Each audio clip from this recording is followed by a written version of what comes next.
রিশাদ হোসেন বর্তমান বাংলাদেশ দলের এক আস্থার নাম। যখনই উইকেটের প্রয়োজন হয় তখনই বল করতে আসেন তিনি এবং নিজের স্পিন জাদুতে প্রতিপক্ষের উইকেট তুলে নেন।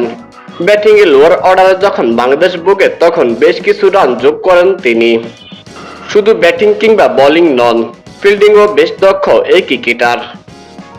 বর্তমানে বাংলাদেশ বনাম ওয়েস্ট ইন্ডিজ সিরিজের প্রথম ওয়ানডেতেও একাই নিয়েছেন 6 উইকেট।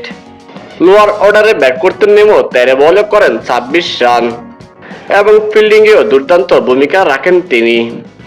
সব মিলিয়ে যেন একের ভিতর সব রিশাদ হোসেন। তাই তো রিশাদ হোসেনকে নিয়ে বেশ আশাবাদী বাংলাদেশ দলের স্পিন কোচ মুশতাক আহমেদ। সম্প্রতি এক সাক্ষাৎকারে রিশাদ হোসেনকে টেস্ট দলেও দেখতে চান তিনি। এই নিয়ে তিনি বলেন, রিশাদকে অবশ্যই টেস্টে দেখতে চাই, এখন দলের সবাই ব্যাট করতে পারে। রিশাদের যে উচ্চতা ও বাউন্স, সে 4 ব্যাটারকে চ্যালেঞ্জে ফেলতে পারে। টেস্টে ভয়ঙ্কর হাতিয়ার হয়ে উঠতে পারে রিশাদ। তো দর্শক, মুশতাক আহমেদের এমন মন্তব্য নিয়ে আপনার মতামতকে জানিয়ে দিন কমেন্ট করে।